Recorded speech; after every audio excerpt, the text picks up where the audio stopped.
folks. Once again, let's hear it for the current WBO. IBO world title defence is on the line in 2 months' time, but he claims the cruiserweight title only a few months ago, and he's ready for action to do us a little exhibition here in the ring at Game On. Before he does that, mate, 2 months away, at what point do you start to really think about getting ready, and where are you now in your training program? Started thinking about 2 months ago, and as far as being ready to go, we're 8 weeks out today, so I only actually started training on Monday. Mentally been training quite a bit. You know, boxing is a sport where you mentally have to be very, very focused and tuned in, but also I'm making sure that early in my career I was always so full on. I'm a clown outside the ring, but once I get in the gym I'm very, very serious. I try to be less serious now because it probably doesn't help me. It probably works against me being so, you know, full on and so focused. Sounds crazy, but the more relaxed I am, the more dangerous I am inside the ring, so it works better that way. Okay then, but just right now, as part of your preparation, what are you doing daily? You're training twice a day. Just tell us exactly what we expect from you even now and tomorrow and so forth. Finish this promotional tour on Friday night, so Saturday I fly home and start training probably Sunday. Once a day for a week, and I head back on the 17th to Sydney, 6.5 weeks out. I'll start training full time twice a day, 6 days a week then. About 5 days out we taper, so we kind of back off a little bit and try and hit our peak, so the training goes down, the energy levels hopefully come up, that's when you hit your peak. So we train pretty intense, pretty hard, and your body takes a battering, so the older I've got, the less I've done, and it's working a treat. I've always been an extremely hard trainer, and sometimes, once again, it's worked against me. I've overtrained and done too much. Would it be a good thing, mate, to watch the replays of Roy? I mean, to try and find a weakness. I don't know how you go about doing that, but we know what he's been able to do during a terrific career. I mean, that's got to be on your mind. You're stepping into the ring with, you know, one of the greats.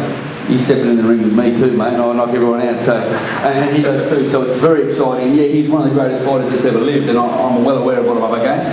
But this is what every fighter should dream of doing, taking on the best. And for me, I'm wrapped. I can't wait to get in there. And if I never say when, I'm never that arrogant to say when, but if and when I beat Roy Jones Jr., that's going to put me at the top, and that's what every fighter should dream of, being at the top of the mountain of the boxing world. And the only way I can do that is by defeating Roy Jones Jr. I've won 3 world titles, and you know, if I hit Roy Jones Jr. clean, when I hit Roy Jones Jr. clean, there's a big chance he's going to go, but I'm also aware of his blinding hand speed, his incredible experience, his incredible prowess inside the ring. He is one of the greats, and there's a reason for that, because he's so good. But he's been knocked out twice by fighters. One of the fighters that knocked him out is not as hard a puncher as myself. We had a good plan going into the fight. If I go into the ring with anything less than this attitude, well then I shouldn't be going in the ring. Who puts that game plan together, and how many times is it likely to change between now and fight night? And then, even on fight night, after the first and second round, it's not going well. What then do you do? If it's not going well, I'll make sure Brownie's ringside with those crutches, hoping he's still on him. He dongs him over the head with a couple of shots. So, no, you know what? It's a fight, you know, and you know, Roy Jones is a very classy professional fighter, and both of us conduct ourselves, you know, as professionals inside and outside the ring. But that's over, you know, the respect's gone, and he's trying to knock me out in front of my family, my friends, in front of my mates, in front of everyone. He's trying to take my career away from me. So for me, it's a very personal thing, and in a way, he's basically threatening me. So I don't take that lightly, and neither does he.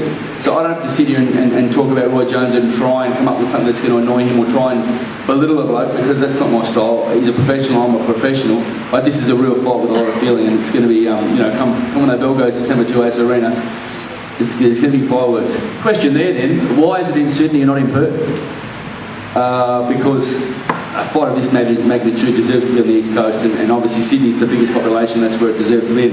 Ticket sales have shown that this fight's going to be a bomb. So I would love to have it in my hometown of Perth. We even thought about coming to Queensland, but Sydney events obviously put up you know, some funds to underwrite the event to an extent.